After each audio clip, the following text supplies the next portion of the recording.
I'm having if I can answer any questions for you about some stuff that's going on. I mean, you file complaints against your neighbor files complaints against you. But I haven't filed any complaints. You haven't filed a complaint?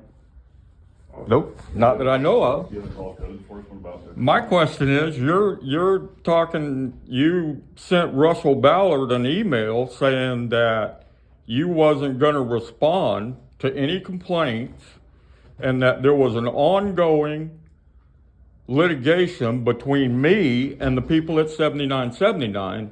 Where'd this information come from? Civil dispute. The other thing, I mean. I'm sorry, I didn't hear you. A civil dispute. Okay, well, what's the civil dispute? That's between you and your neighbor, I don't know. Well, what are you talking about then? You're a public servant. You're telling me you're not going to do your job because of this civil dispute. He's acting on legal advice because I don't provide when you get neighbors versus neighbors in code enforcement cases, and I advise them not to be act as a cuddle between neighbors, and that's what's going on here. Okay. You're complaining about them, and they're complaining about you. Well, I don't know. How many times have you been in my house about a complaint? We haven't been to your house about a complaint. So what's the complaint about me? The complaint about you is that you've got an outbuilding that's not permitted. It may be located in an area that it's not allowed to be. An outbuilding? Mm-hmm. Shed. Okay. That's their complaint? Yeah.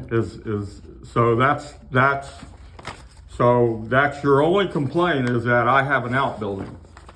It's not just the complaint about you, it's the complaint between you, Mr. Ballard, and the neighbor, the Spanish. See, this is the thing. Well, obviously it is a thing because you're texting me and a commissioner.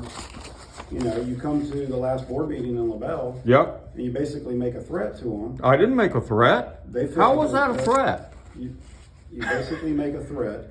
When I say I'm going to do the same thing that my neighbor is doing to me, I'm going to do it to the council, and you call that a threat. So you're telling me that it's okay for this guy to intimidate me, to irritate me, to break the law, and harass me. But it's not okay to do it to you. The reason why I wanted to have this meeting is to let you know that we're not going to have a long form discussion in a board meeting about the dispute your neighbor wants to go up. We're not going to have an argument between you and your neighbor in a board meeting. That's not. There's no argument here about me and my neighbor. Okay. So my issue is that Tommy is refusing to do his job. He's refused.